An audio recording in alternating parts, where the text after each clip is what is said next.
Amigos televidentes, continuamos con su espacio Cerrando la Noche y en esta ocasión vamos a conversar con el profesor Juan Valdés, quien es presidente de la Asociación de Profesores de Inglés de la República Dominicana. Con él ya hemos conversado en otras ocasiones, pero hoy nos vamos a circunscribir a hablar del tema del inicio del año escolar, del anuncio que hicieron las autoridades de salud, acompañadas del presidente de la República, el licenciado Luis Abinader, en la semana que acaba de iniciar. Y la verdad vamos a permitir que el profesor Juan Valdés pues, nos dé su punto de vista y nos hable de este importante movimiento estratégico que piensa hacer el gobierno, donde las clases iniciarán el 2 de noviembre con una apuesta a partir del 18 de febrero, donde comenzarán pues, a implementarse y a entrenar tanto profesores que involucran también a la Asociación de Padres y Amigos de la Escuela. Buenas noches, profesor Valdés. Muy buenas noches. Gracias por recibirme. Profesor, el anuncio que hizo el gobierno, hay personas que a veces no lo entienden, incluso hasta los mismos medios de circulación nacional, veo que algunos dicen que el año va a iniciar el 18 de septiembre, otros dicen que el 2 de noviembre, porque están midiendo que a partir de que inician el proceso de formación y de adiestramiento, parece que el año como quiera arranca a partir de ahí. Oriéntanos en esa parte. Sí, siempre ha sido así. Tradicionalmente un año escolar comienza con la jornada de verano, que es una época anterior al inicio de clases. Usualmente no es más de 3 semanas. Sin embargo, dada la realidad de la pandemia del coronavirus, 3 semanas no serían suficientes para preparar el inicio del año escolar en las circunstancias en que estamos. Por eso es que el año escolar comienza el 18 de septiembre, precisamente con las jornadas de formación docente, de formación de la familia y adecuación curricular, que es lo que se ha propuesto, además de la adquisición de los recursos tecnológicos y el desarrollo de la infraestructura necesaria para lo que sí es el inicio de clases, que es otra cosa. Pero el año escolar siempre ha comenzado con las jornadas de formación docente. Eso es histórico. Así Yo creo que eso es así. El año escolar es la primera etapa, el proceso de organización primero de todo lo que se va a trabajar durante el año. En este caso, estaríamos hablando del proceso de capacitación, según lo que se ha dicho, del personal docente, de los padres, porque en esto se ha anunciado también la integración mucho más activa del papel de los padres, tutores de los estudiantes en la República Dominicana. Yo creo que es interesante, Juan, poder explicar el tema de la modalidad y las metodologías educativas combinadas que se han planteado para que el año escolar en la República Dominicana definitivamente salga lo menos afectado posible. Sé que en tu comparecencia anterior nos hablaste justamente de cosas que ayer se anunciaron, del uso de la televisión, del uso de la radio, del uso de las diferentes plataformas que nos ofrece la Internet, aunque nos decía que el país no estaba preparado para eso. Se ha anunciado que en un proceso de 3 meses estaríamos, parece, en condiciones mínimas de iniciar. ¿Cómo desmenuzar y cómo entender esta primera parte de lo que se ha anunciado, Juan? Si hay voluntad política, se pueden preparar las condiciones básicas para el inicio del año escolar. Es mi perspectiva, porque eso tiene muchas aristas. Por eso se ha dividido esencialmente, en primera instancia, en las jornadas de formación docente y a la familia también, para poder iniciar la modalidad a distancia.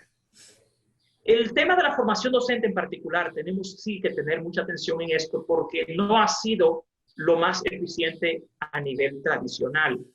Lo que se ha estado trabajando en el país cuando se habla de prepararlos para el año escolar en términos tecnológicos ha sido básicamente entrenamiento en tecnología educativa.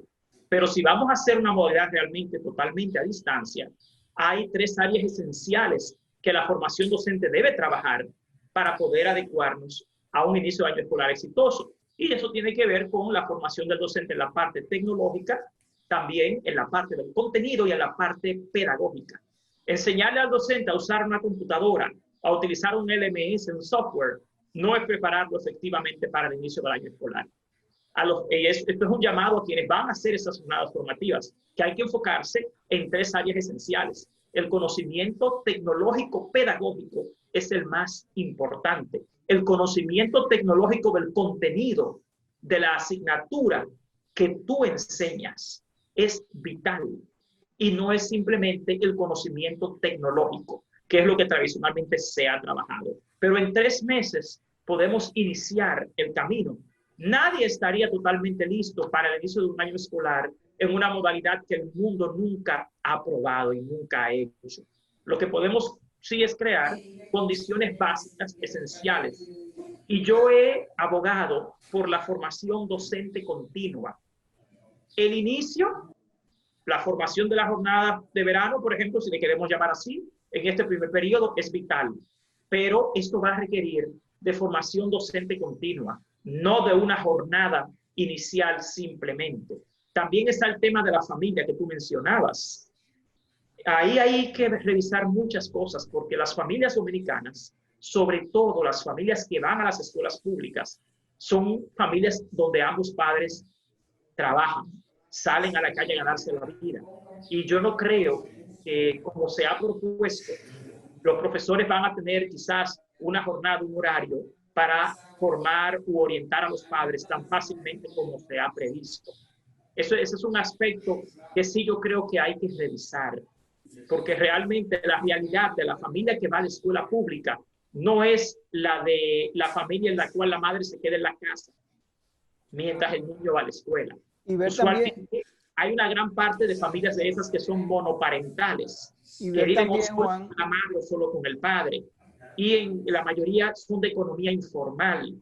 O sea que ese es un aspecto sí que yo entiendo que habrá que revisar. y ver también, Juan, escúchame, Junior, ver también la parte de los conocimientos de los padres, si tienen conocimiento de computación, si tienen bases también de español, de matemática, porque hay que reconocer, hay familias en que los padres pues no fueron a la escuela, no tienen esos conocimientos básicos para ellos mismos instruir a sus hijos. Bueno, Ahí en esa parte va a haber debilidades. Johnny, hay un tema, y es que en realidad los niños de hoy en día, porque también hay que dividir la escuela por los grados en que están, o sea, los niños que van a necesitar realmente apoyo son los niños del primer ciclo del nivel primario y los niños del nivel inicial. Un niño que está en 4º grado, que es el segundo ciclo del nivel primario en adelante, usualmente tiene mejor conocimiento de la tecnología que sus padres. Es así, es así. Entonces, tú ya has tocado otro tema, y es el tema que a mí más me interesa, que es el del aprendizaje. En todo esto que se ha presentado, a mí lo que más me ha llamado la atención y lo que más me preocupa son los sistemas de apoyo al aprendizaje. Por lo siguiente, el hecho de que usted entrene a un padre para ayudar a su hijo, yo dudo que sea entrenamiento en contenido, que es a lo que tú te refieres. No es que van a tomar a los padres para enseñarle aritmética, álgebra, química, física, para que se lo enseñe a los niños. Eso no es un modelo funcional. Quien dirige educación, quien conoce de educación, sabe que eso no funciona así. Lo otro sí tiene que ver con la parte del contenido, con el formato en el que se va a presentar y lo más importante, que la gente olvida la premisa esencial del aprendizaje. Para aprender, el requisito básico es querer aprender. Entonces, el hecho de que usted presente en televisión, en radio o en una plataforma una oferta académica no quiere decir que los muchachos ni lo vayan a hacer ni lo vayan a hacer bien. Por eso yo he abogado por el hecho de que debe tenerse, además de las plataformas tecnológicas, además de los contenidos, sistemas de apoyo al aprendizaje. Yo creo que el mayor reto de esta gestión ministerial va a ser la calidad, que siempre lo ha sido en el país, pero con relación al tema del aprendizaje, dar contenidos por internet, radio y televisión es equivalente a darle al niño un lápiz y un cuaderno, punto. Ese no es el mayor problema. El mayor problema, que es el fin de la educación esencialmente, es lograr aprendizajes de calidad. Y para esto debemos tener sistemas logísticos, algo muy básico. usted va a dar matemáticas en el canal 4 los lunes y los miércoles a las 10 de la mañana. ¿Quién garantiza que esos niños, primeramente, van a tomar esas clases de matemáticas? Segundo, que van a tener electricidad en sus hogares en ese momento. Tercero, que el ambiente de aprendizaje, dígase el ruido en el hogar, alrededor del niño, que el niño inclusive se le haya olvidado o no. Por la eso distracción. Nosotros, por ejemplo, sí, la distracción. Y otra cosa, el foco de atención. Las investigaciones científicas más refinadas revelan que para un niño, por ejemplo, ya del segundo ciclo del nivel primario en adelante, es mucho más difícil enfocarse más de 2 minutos en un programa por televisión o en radio, en la misma computadora o en el celular o en la tableta. O sea, no nos queda de otra, debo aclararlo. O sea, lo más factible ahora es empezar con los sistemas computarizados, con la radio y la televisión. Sin embargo, el gran reto no son los equipos, no es la conectividad, no. El gran reto es el aprendizaje, que es el fin del sistema educativo. Y es donde va a tener que esforzarse más esta nueva gestión del ministerio, en crear programas, no solo contenido, que tengan una estructura que facilite, posibilite y monitoree el aprendizaje. Recordemos que cuando inventan la escuela, llevan a la gente a un lugar donde el estudiante está circunscrito, está limitado y controlado, precisamente porque es un tema de actitud también y conductual. Eso no se da en el hogar. Bueno, evidentemente que tú has tocado el tema esencial de la educación, es el aprendizaje. Y reiteramos que no es solo aprender a leer y escribir, es el aprendizaje en función del medio en que te desenvuelve, también para mejorarlo, pero de eso vamos a hablar más adelante. Sin embargo, para lograr ese aprendizaje, evidentemente que aparte de tener las herramientas necesarias, los contenidos, hay un aspecto que tiene que ver también con la pedagogía del educador, que pueda efectivamente conectar con esos estudiantes y tener, porque tenemos el caso de personas que manejan excelentemente los contenidos, pero no saben comunicarlo, no saben llegarle al estudiante. Entonces, hay muchas cosas ahí que hay que ver cómo armonizar en este, no invento, en esta redefinición que estamos haciendo, porque hablamos de educación virtual, hay que formar a los profesores en metodología pedagógica virtual. Estamos hablando de educación a distancia. Todo esto tiene su propia característica y su propia metodología. Y cómo prepararnos, y es el gran desafío en tan corto tiempo para esto, para lograr lo que tú planteas, que los estudiantes finalmente aprendan. ¿Hasta dónde vamos a ser creativos para eso? Fíjate algo, el docente en esta ecuación es el menor de los problemas que tenemos, porque el docente tradicionalmente ha sido formado en la parte didáctica y pedagógica. Lo que le toca ahora es sí adquirir habilidades tecnológico-pedagógicas. Dígase, que los docentes ahora van a tener que aprender a usar la computadora para poder crear situaciones de aprendizaje efectivas. Tienes que tener en cuenta que en este paradigma educativo de hoy en día, el docente no enseña, el docente facilita el aprendizaje. O sea, ya no se educa mediante la transmisión de conocimientos. El docente de hoy, de esta era, y con el perfil del estudiante de la era digital, da fuentes. Lo que hace es, ¿perdón? Da fuentes, de dónde encontrar el conocimiento. No, pero el profesor tiene que tener lo que se llama... Ayuda a dar fuentes, Junior. Sí, pero hay algo que se llama diseño instruccional. El docente que trabaja a través de la digitalización tiene que conocer mucho de diseño instruccional. Dígase, yo quiero enseñar la división. Yo debo crear una actividad, si tengo un LMS, dígase un sistema de manejo del aprendizaje digital, que tenga procedimientos en ella que posibilite el desarrollo cognitivo. O sea, la capacidad de desarrollo del conocimiento es un tema de diseño de instrucción. No es que el profesor sepa simplemente enseñar, sino que él diseña una actividad de aprendizaje que facilite una ruta de pasos a los estudiantes para desarrollar el conocimiento. Eso se llama diseño instruccional.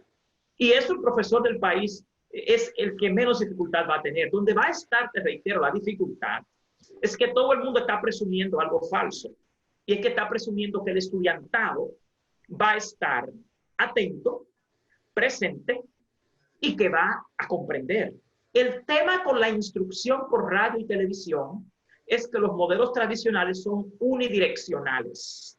Es una persona que se para frente al televisor y enseña algo. Pero eso es enseñar, eso no es aprender.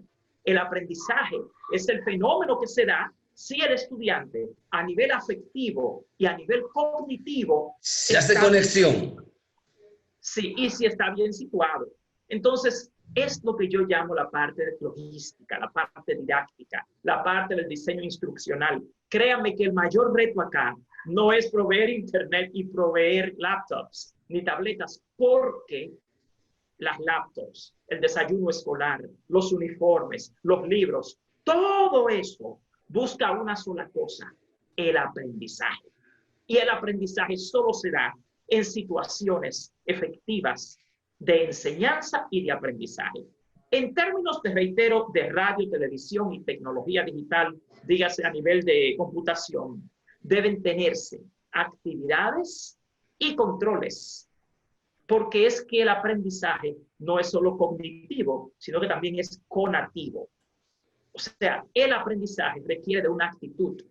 Por eso el ministro hablaba de que ellos van a tener mucho soporte a nivel psicológico, porque lo primero que hay que lograr acá es que el estudiante vuelva a montarse en el carro de la escolarización, pero desde otra perspectiva. Y lamentablemente nos ha tocado la perspectiva, como decía Junior, de mayor distracción en la educación. La digitalización tiene dos lados. Tiene un lado que es la automatización algorítmica de lo que es el diseño digital, pero tiene un lado que el déficit de atención en los medios digitales es mucho más alto que en la educación presencial. Y hay demasiados focos de distracción. De hecho, la multitarea, que es muy común en la era digital, es un deterrente del aprendizaje terrible. Miren, la investigación científica lo que ha demostrado es que las promesas de la digitalización en la educación nunca se han concretizado. La digitalización no hace la educación más fácil, ni la mejora. Digitalizar la educación, en general, lo que se ha hecho, que es un mal modelo, ha sido sustituir herramientas tradicionales como el libro, el lápiz, el cuaderno, por automatización, dígase, a través de equipos y medios digitales. Pero toda la investigación científica demuestra que esto en general no ha mejorado el aprendizaje. El hecho de que lo haga más fácil no quiere decir que lo haga mejor. Entonces, mi preocupación, que es el gran déficit de la República Dominicana, no es la cobertura ni el acceso a la educación, es la calidad, el aprendizaje. Esto es lograble, esto es posible, pero más que enfocarnos en la parte de infraestructura tecnológica, que es un gran reto, el reto mayor será lograr el aprendizaje. Profesor, en este proceso, Juan, la carga, digamos, curricular, se mantendrá intacta, va a haber modificación para facilitar el aprendizaje. Mira, tiene que haber modificación inclusive por el medio. O sea, la lectura no tiene el mismo impacto en el aprendizaje que lo que es un video y audio. Claro. Pero te voy a poner un ejemplo que yo siempre le doy a mis alumnos en el área de tecnología educativa. ¿Qué es lo que hace la tecnología? El hecho de que a un niño tú le pongas a redactar una carta con un lápiz y papel, o tú le des la opción de que la digite en un computador, ¿qué tú crees que tiene más impacto en el aprendizaje? Lápiz y papel. El lápiz y papel. Claro. Inclusive tiene menos menos cantidad de error y de fracaso. Se aprende a escribir escribiendo, profesor, ¿verdad? No, pero tú puedes aprender también a escribir digitando. Pero sí, ¿qué es lo que demuestra la investigación científica? Es más fácil. Que digitar tiene menos impacto en el aprendizaje, lo que se llama la memoria de largo plazo, que escribir.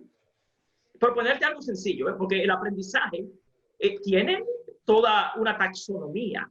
Yo siempre he abogado por lo que se llama que este sistema debe tener una taxonomía del aprendizaje. Entonces, lo que se está haciendo actualmente en este momento, Junior, para responder tu pregunta, es un enfoque remedial. No es que el sistema educativo va a hacerse a distancia por siempre en República Dominicana. Por lo tanto, se va a tener que reducir contenidos, se va a tener que reducir una carga horaria, porque hay otra cosa. Los niños, el ser humano, no es lo mismo estar en un aula donde hay interacción social, humana y física. La socialización. Y estar frente a un televisor más de 45 minutos sin distracción y sin desatención. Entonces, esto va a ser todo un paradigma nuevo, pero reitero, esto es un enfoque remedial. Y como enfoque remedial, nunca se va a equiparar a las bases del diseño curricular dominicano. O sea que los contenidos tendrán que ser modificados. Pero eso está bien, porque el medio te lo permite también. Y aquí el punto, algo que quiero resaltar. El currículo dominicano se basa en la adquisición de competencias, no en la cobertura de contenido. Los contenidos son materia prima que se utilizan para adquirir las competencias. Pero realmente cubrir todo el contenido no es el fin. El fin es adquirir las competencias del siglo XXI por las que aboga precisamente el currículo dominicano. Mucha de la gente que hace homeschooling, por ejemplo, que hace educación en el hogar, no sigue el currículo dominicano exactamente, ni de ningún país, y tiene una excelente educación con competencias del siglo XXI desarrolladas igual o mejor que cualquier otro, porque son modelos distintos. Pero lo que menos debe preocuparnos es si se va a poder cubrir todo el contenido, porque el contenido simplemente es una de las materias primas para tú lograr adquirir las competencias que debe darte la educación. Profesor, hago la pregunta, Juan, escúchame, pues es que a veces, y uno, como está en el proceso, ve la carga de contenido que día tras día le ponen a los estudiantes que no tienen tiempo ni para respirar, y yo no sé hasta dónde eso contribuye al objetivo final, el aprendizaje, la adquisición de las competencias. Por eso es que hay que pensar. Quizás tú estás reflexionando lo que pasó en el periodo marzo-mayo. Que nadie estaba, y todo yo que dirijo un colegio, los padres, los niños, oye, es demasiado trabajo, solo son 2 horas, pero son 1000 cosas. Claro, eso fue una reacción del momento. Ahora no puede ser así.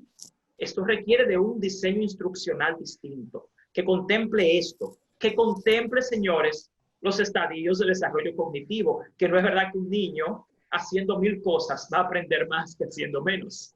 Juan, no fue solo un momento, fíjate que la tan entendida, la parte relativa a tener un taller de tarea al final de la jornada, no se logró tampoco, porque es que parece ser que lo que ha habido es un aumento en la carga de los contenidos, y los muchachos venían del colegio a las 5, 4 de la tarde, hasta la 1 de la mañana haciendo tarea.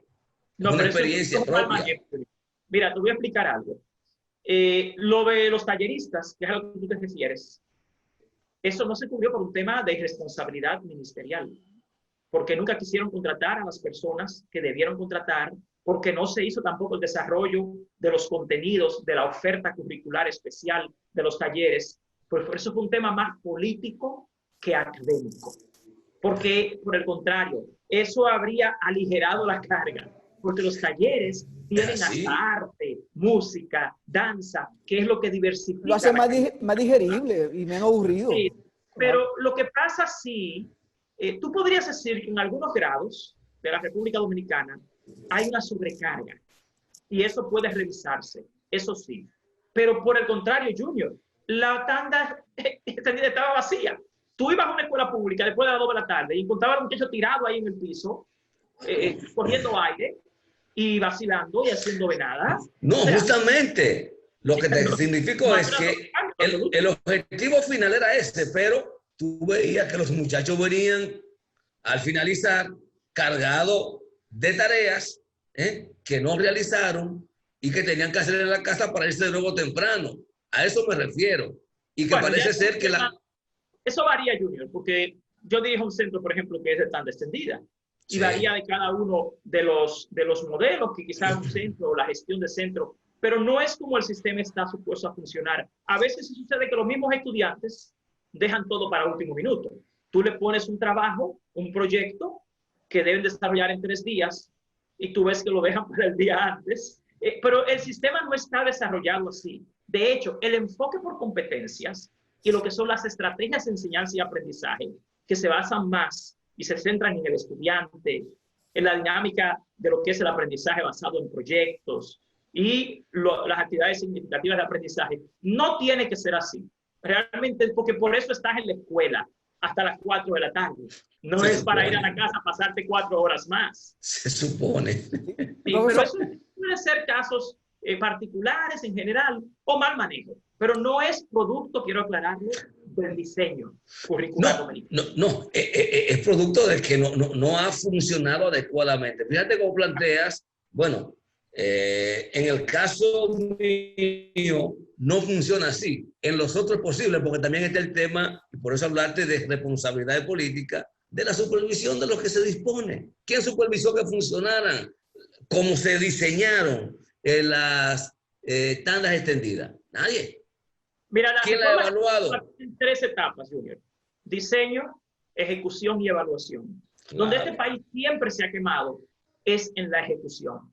Porque te diseñan algo maravillosamente, conceptualmente maravilloso, pero en la ejecución lo descuidan. Aquí el problema, el fracaso de la educación dominicana, en general se debió a que aquí nunca se crearon las condiciones efectivas para la ejecución del currículo dominicano. O sea, las condiciones para la ejecución efectiva de ese diseño curricular nunca se crearon. Desde temas como la descentralización, hasta temas como los materiales, los recursos para el aprendizaje, que nunca llegaron a las escuelas. ¿Cómo tú gastas 15,000 millones de pesos, como gastó la gestión anterior, en República Digital, para entregarle un equipo vacío a menos de 500,000 de estudiantes? Fíjate, hay un tema muy serio ahí. Por ejemplo, República Digital se tomaba casi el 40% del gasto anual por estudiante en la República Dominicana. O sea, en el país en general, en promedio se gastan unos 80,000 pesos al año por estudiante. De esos 80,000 pesos al año, tú tenías casi 40,000 pesos en República Digital por estudiante, en la parte de los que participaban, que es una de las cosas que hay que revisar ahora, porque el gasto promedio por estudiante son unos 80,000 pesos. Pero ahí está todo, ¿eh? Ahí está todo lo que es la escuela.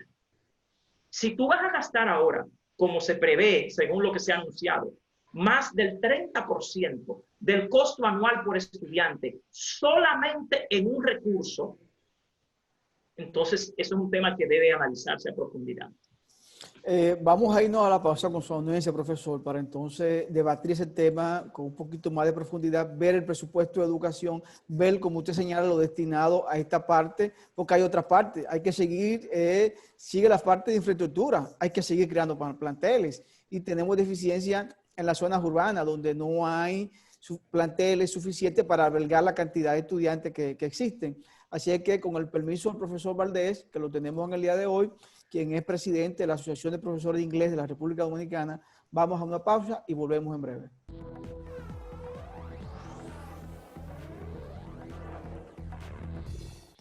Señores, continuamos con esta interesante entrevista con el profesor Juan Valdés, quien es presidente de la Asociación de Profesores de Inglés de la República Dominicana, pedagogo, profesor, tecnólogo. Yo creo que para mí en lo particular una herramienta clave que debe utilizar el Ministerio de Educación y las nuevas autoridades para ayudar y aplanar la situación que vive la República Dominicana en materia educativa y sobre todo en este inicio. Profesor, me gustaría saber su opinión con relación al inicio del año escolar y que en el día de ayer pues escuchamos rumores de que algunos centros educativos independientemente iban a desoír las instrucciones del Ministerio de Educación y iban a arrancar el año escolar. No sé hasta qué punto esto es cierto, si fueron solamente algunas publicaciones que salieron en algunos diarios digitales de circulación nacional, tal vez una mala interpretación, pero no sé, me gustaría saber si usted como educador, como director de un centro, le llegó la información de que algunos colegios pretendían abrir independientemente si las autoridades iniciaran o no el año escolar y pusieran la fecha que pusieron en el día de ayer. Bueno, yo como director de un centro bilingüe internacional, inclusive si fuera en términos de infraestructura y personal, tendríamos todo al día de hoy para empezar. Nosotros realmente hemos decidido iniciar el año escolar en la fecha que lo establece el Ministerio de Educación, porque el sistema educativo es uno. Aunque la educación privada se rige por quizás no solo la Ley General de Educación, sino también por normas como el Código Civil y Comercial, hay que entender que la educación es un derecho, y es un derecho de todos, y que es un derecho universal, y que la individualidad no resuelve los problemas educativos de un país. Nosotros estamos totalmente de acuerdo en iniciar exactamente cuándo y cómo diga el Ministerio de Educación, que es lo correcto. Yo sí vi en un periódico que el presidente de una de las asociaciones del país, porque hay que aclarar que en este país hay muchas asociaciones de colegios. Eso fue un comentario que vi de alguien de una asociación de profesores, creo que nosotros inclusive somos miembros de esa asociación, porque son muchas, que intentó hacer esto, pero nosotros como centro educativo no estamos de acuerdo con iniciar el año escolar en una fecha fuera de la que establezca el Ministerio de Educación y tampoco lo consideramos pertinente. No es el momento, esto es una crisis global. La educación no es simplemente proveer un entrenamiento.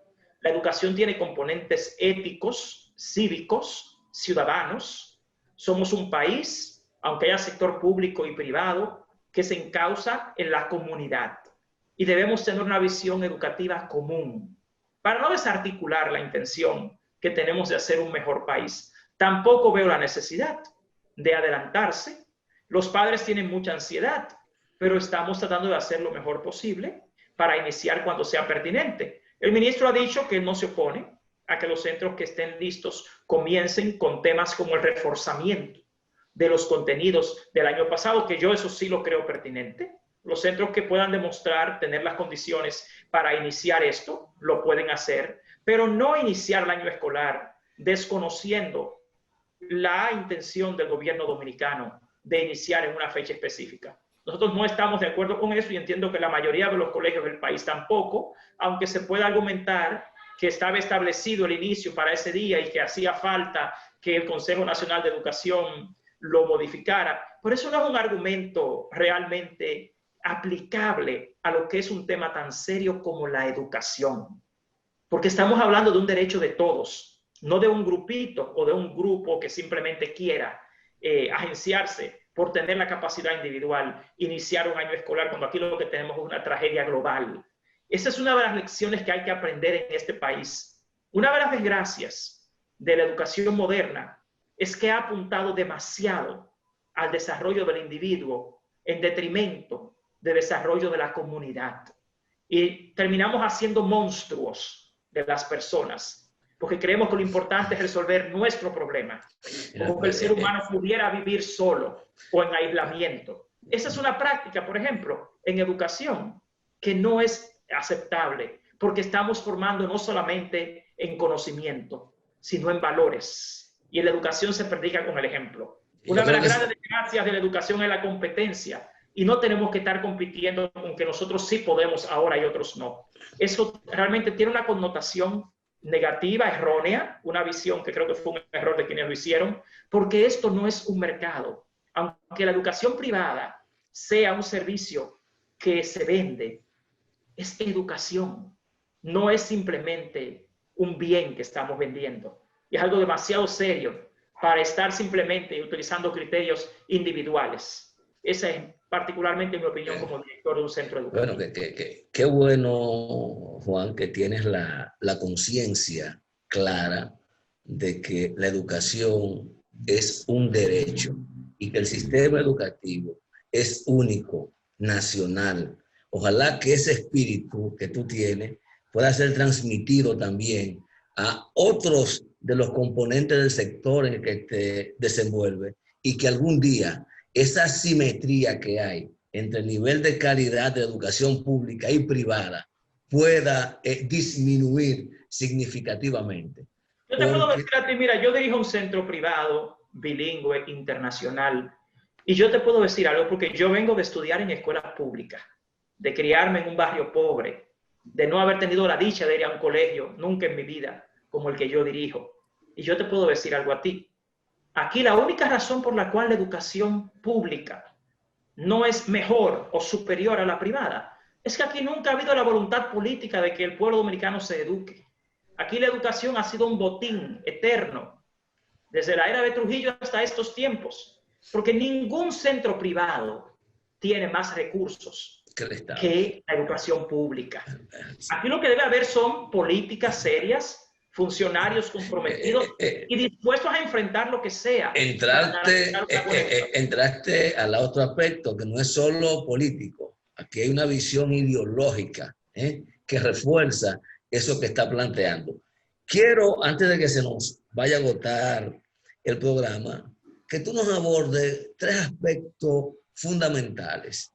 Uno que creo que fue tratado, bueno, creo no, sí se trató en la presentación de las líneas, yo lo veo así, que van a moldear el próximo año escolar, que tiene que ver con una inversión de por lo menos 27,000 millones de pesos en compras, para todo el tema de crear las condiciones tecnológicas fundamentalmente para el inicio del año escolar.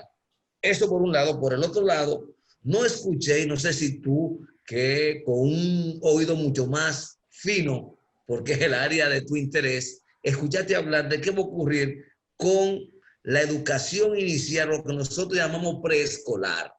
Y el otro aspecto es algo que tú insistes mucho, creo que tienes razón, y es tratar de convertir nuestro sistema educativo, nuestro currículo educativo, en un modelo bilingüe. Y ha dicho en más de una ocasión la importancia que tiene dar este paso.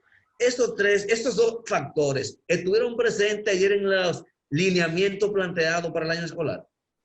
Bueno, ayer, si vamos por el último que mencionaste, que es el tema del bilingüismo, nosotros hemos abogado. Aquí, lamentablemente, en nuestro país ha habido un razonamiento siempre en un paradigma que es el paradigma positivista en la educación, que no ha permitido mejorar mucho. El tema del inglés, por ejemplo, mucha gente todavía sigue concibiendo el inglés como un relleno en el currículo. Y en momentos como este, cuando se quieren reducir la cantidad de contenidos, hasta consideran el inglés algo irrelevante, sin saber quizás o tener la conciencia de que un estudiante de esta era que no sabe inglés es un analfabeto funcional por defecto. Así como lo es el estudiante que no maneja las tecnologías digitales o un computador, un estudiante que no sabe inglés está en analfabetismo funcional en un país de una economía que es esencialmente de servicios, que no es una economía todavía ni siquiera industrial, en una economía que depende tanto de la inversión extranjera, del turismo, de los dominicanos en el extranjero, en una economía donde el español a nivel global apenas lo habla el 4% de la población del planeta. O sea, si hay una asignatura que aquí hay que priorizar porque es transversal, es el inglés. Porque se utiliza el inglés para aprender matemáticas, ciencia, historia, geografía, formación humana, porque el lenguaje es el medio esencial de aprendizaje y de enseñanza. Y eso es algo que aquí no puede descuidarse. El tema de que tengamos un modelo nuevo a nivel a distancia lo que hace es facilitar el aprendizaje de inglés, porque no hay una asignatura en todo el mundo que tenga mayores recursos digitales que esa área. Pero volviendo ya a la otra parte que tú preguntabas, y es con relación al presupuesto. Ayer se habló de que se iba a invertir unos 27,000 millones de pesos en proveer los equipos, la conectividad y la infraestructura tecnológica. Todo esto junto para el 1,000,000 y algo de estudiantes que todavía faltaría por recibir acceso a la capacidad de educación a distancia a través de los computadores o tabletas y demás. Hay que entender que el costo anual por estudiante en República Dominicana ronda los 80,000 pesos anuales. Lo que al fin y al cabo el ministerio invierte cada año por estudiante En general son unos 80,000 pesos. Tú solamente tienes que dividir el presupuesto total de educación entre la cantidad de estudiantes que tiene el sistema y eso te va a dar un número. Ese es el costo anual por estudiante. ¿Por qué? Que mucha gente se confunde. Porque el fin de la educación, el fin del sistema educativo es el estudiante. Es el centro de todo. Y todo lo que se gasta en educación gira alrededor del estudiante. Entonces, ¿qué pasa? Esta inversión hay que tomarla con mucho cuidado porque se está invirtiendo más del 30% del costo anual por estudiante solo en equipos. Entonces hay que asegurar que eso realmente sea redituable. Redituable en términos de aprendizaje, sobre todo, porque los equipos tienen un problema. Hay algo que se llama la obsolescencia planificada. Todos esos equipos, dentro de 1 o 2 años, ya van a tener serios problemas, no solo de obsolescencia, sino de averías. El fracaso del programa Una Laptop por Niño, que se hizo en Uruguay, en Perú, mayormente tuvo que ver con cosas tan básicas como esta. Si usted va a tener casi 2 millones de equipos en manos de estudiantes, ¿cuál va a ser el sistema de mantenimiento de esos equipos? ¿Qué va a pasar cuando se dañe una tecla? ¿Qué va a pasar cuando el módem del equipo no funcione y no se puedan conectar? ¿Qué va a pasar cuando una pantalla se arruina? Ojo, hay que aprender de las experiencias pasadas de ese famoso programa de Una Laptop por Niño. Y el mantenimiento de los equipos es algo serio, porque inclusive ustedes ni siquiera saben qué condiciones lo van a tener en la casa. Por eso yo insisto en que aquí el problema no es la provisión de equipos y conectividad. Eso es equivalente a darle un lápiz y un cuaderno al niño. Todo lo otro que gira alrededor es lo vital. Y entonces la inversión que se haga, tenemos que pensar que esa no es una inversión a largo plazo. Entonces, es muy delicado. Tú has dado un dato que parece no tener importancia, pero tiene mucha importancia. Tú has dicho que lo que invierte el Estado anualmente en estudiantes son 80,000 pesos. Eso incluye, a ver, todo lo que tiene que ver con los útiles escolares, la alimentación, todo. Te voy a poner un ejemplo, Junior. Un ejemplo básico. Porque lo que tú me has dicho es que los estudiantes directamente consumen del presupuesto 22.400 millones al año. Mira, fíjate, no. Aproximadamente. No. Bueno, sí, tú estás. No. Actualmente, el presupuesto de educación está en unos 194,000 millones al año. Se ha dicho que se van a añadir unos 10,000 millones más para poder hacer la inversión que se quiera hacer ahora. Pero te voy a poner algo muy sencillo.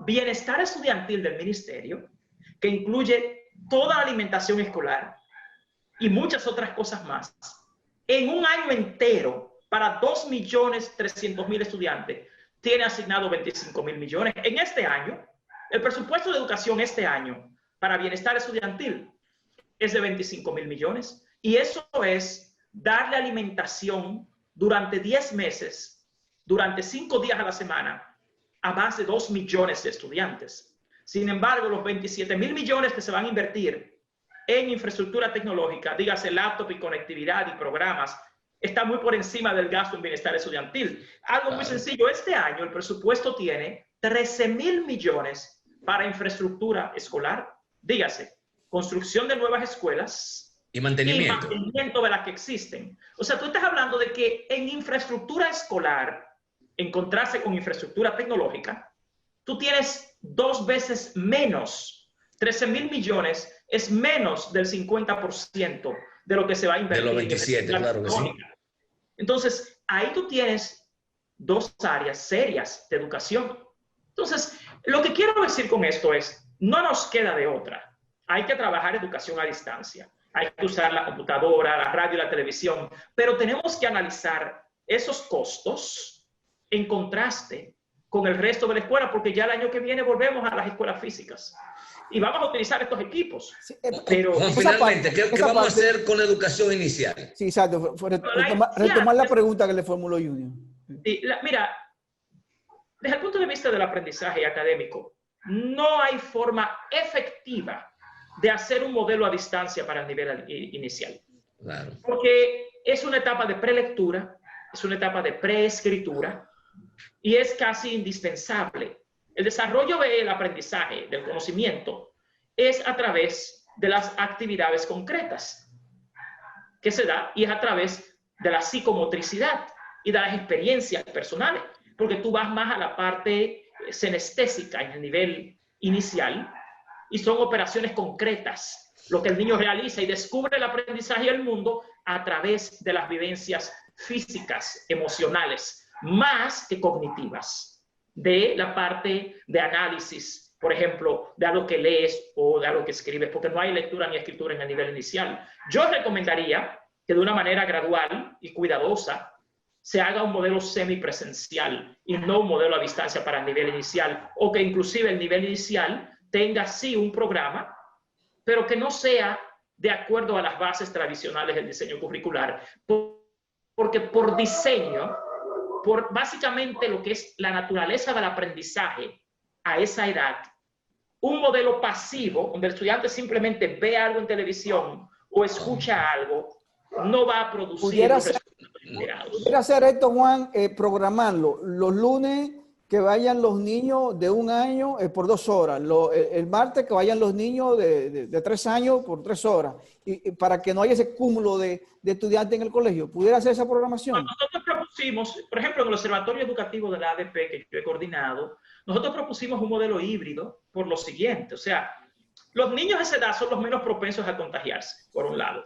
Por otro lado, está el tema del fin de la educación. ¿Qué se quiere con la educación inicial? Porque aquí no podemos, aquí nos estamos olvidando del fin de la educación.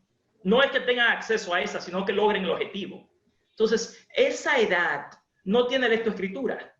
Esa edad aprende a través de vivencias físicas, tocando, jugando. Socializando. Pero a nivel físico, porque la socialización ahí no se da. Claro. Ahí apenas está trabajando la parte lingüística, empezando, desarrollando las habilidades del lenguaje a través de la interacción, como tú dices, que es la socialización. Claro. Entonces, hacerlo a distancia también tiene otro gran problema, y es que requeriría de una persona a su lado.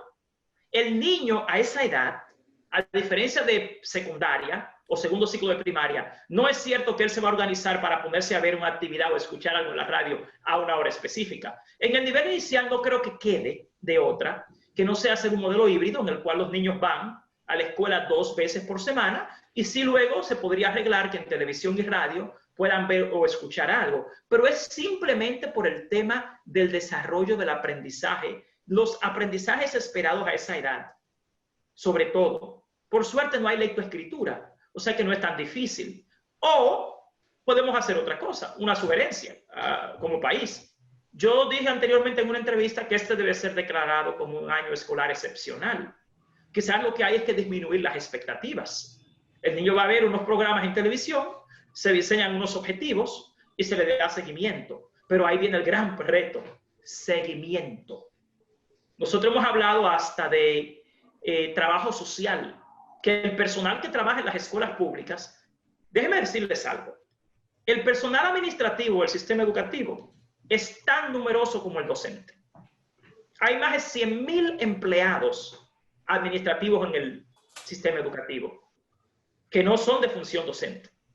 O sea, las escuelas tienen un personal que quizás pueden darle seguimiento, pero para el nivel inicial, lo que quiero yo dejarles saber es que no hay forma a nivel de plataforma en la cual tú puedas interactuar con ellos y llevar un cierto control y monitoreo y progreso de los aprendizajes. Tú sí puedes proveer radio y televisión, pero esto va a ser una experiencia básicamente de input. No va a ser algo que tú vas a poder, por ejemplo, medir indicadores de logros, resultados de aprendizaje. O sea, que este año el nivel inicial, lo que yo podría recomendar es que tenga una connotación distinta. No la connotación de una escuela, de un sistema escolar. Profesor, vamos a agradecerle que haya aceptado nuestra invitación y que pues expresara sus ideas, sobre todo sugerencias, conocimientos sobre este año escolar que debe iniciar el 18 de septiembre y como usted bien señala, son retos que tienen las autoridades de educación y el sistema educativo dominicano y ojalá no se creen muchas expectativas porque la situación actual, las circunstancias actuales obligan a ser optimistas, pero tampoco no adelantarse mucho a los acontecimientos. Gracias por haber estado con nosotros. Un placer, que tengan una feliz noche. Señores, conversamos con el profesor Juan Valdés, quien es presidente de la Asociación de Profesores de Inglés de la República Dominicana. Agradecemos a él su comparecencia, exponer sus conocimientos sobre este tema tan interesante. A ustedes gracias por el favor de la sintonía. Este equipo encabezado por Junior Espinosa y quien les habla, Giovanni Almonte, le deseamos feliz resto de la noche y hasta mañana.